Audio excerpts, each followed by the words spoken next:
Hello बच्चों, good morning. आज आप कक्षा 11 के रसायन विज्ञान यानी केमिस्ट्री के class BN Mishra YouTube channels पर देख रहे हैं। कल के क्लास में आपको हम वैलेंस बॉन्ड थ्योरी यानी VBT के बारे में बताए थे। आज आपको हम बता रहे हैं कि ऑर्बिटल ओवरलैप कॉन्सेप्ट क्या है, यानी कक्षक अतिव्यापन अवधारणा। आइए जानते हैं।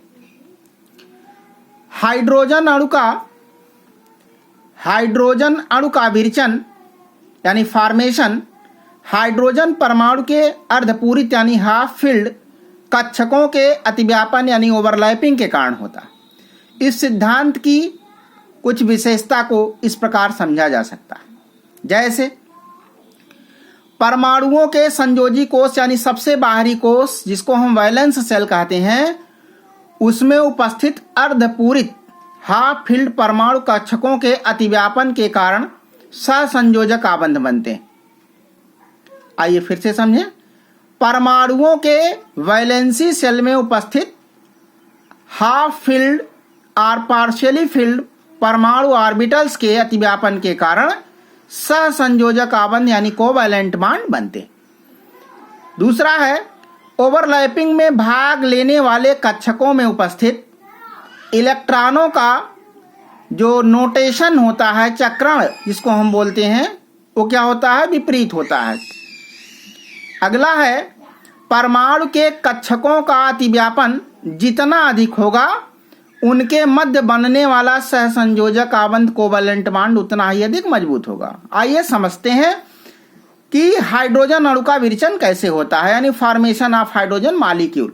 अब आप हाइड्रोजन के एलिमेंट को, एटम को H से डिनोट करते हैं, जिसका एटॉमिक नंबर 1 है, और इसका कॉन्फ़िगरेशन जब लिखते हैं तो 1s1 आता है, और इसको हम ऑर्बिटलिक ओरिएंटेशन के रूप में इस तरीके से रखते हैं। दूसरा हाइड्रोजन हमारा है, उसका भी इलेक्ट्रॉन 1s में है, और दोनों के ही इलेक्ट्रॉनों को हम अपोजिट नोटेशन में प्रदर्शित करते हैं। इस प्रकार ये दोनों ओवरलैप करेंगे, और ओवरलैप करने के बाद ये आउटर सेल ओवरलैप कर रहे हैं, आउटर सेल के इलेक्ट्रॉन ओवरलैप करने के बाद में H सिंगल बॉन्ड H का फॉर्मेशन कर रहे हैं। इसी प्रकार फ्लोरीन मॉलिक्यूल F2 का भी विरचन होता है, यानी फॉर्मेशन ऑफ फ्लोरीन मॉलिक्यूल। अब फ्लोरीन का सिंबल F है, एटॉमिक नंबर 9 है, और कॉन्फ़िगरेशन उसका है 1s2 2s2 2p5। अब 2p5 के केस में px में 2 इलेक्ट्रॉन, py में 2 इलेक्ट्रॉन और pz में 1 इलेक्ट्रॉन होता। इसी प्रकार दूसरा F आइटम भी लेते हैं तो उसका भी कॉन्फ़िगरेशन ऊपर वाले के ही भांति नीचे वाला होगा, और 2pz का 1 इलेक्ट्रॉन, इसका 1 इलेक्ट्रॉन, इसका, ये दोनों आपस में क्या करते हैं? ओवरलैप करते हैं, और ओवरलैप कर करके F2 का फॉर्मेशन कर देते हैं, F सिंगल बॉन्ड F।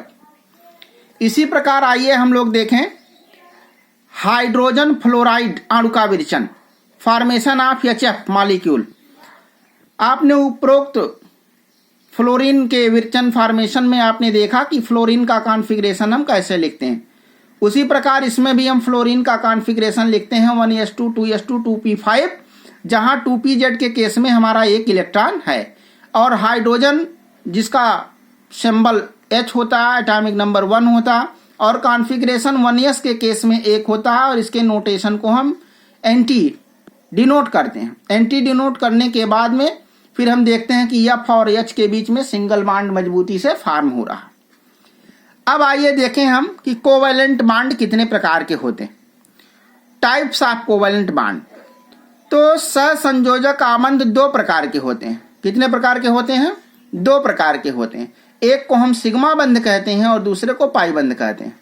अब हम लोग कल के एपिसोड में जो है सिग्मा बंध और पाई बंध का फॉर्मेशन कैसे होता है, कितने प्रकार के होते हैं और कहाँ कहाँ ये पाए जाते हैं, सिग्मा ज़्यादा प्रबल होता है या पाई ज़्यादा प्रबल होता है या कौन वीक होता है, इसके बारे में अगले क्लास में अध्ययन करेंगे। धन्यवाद।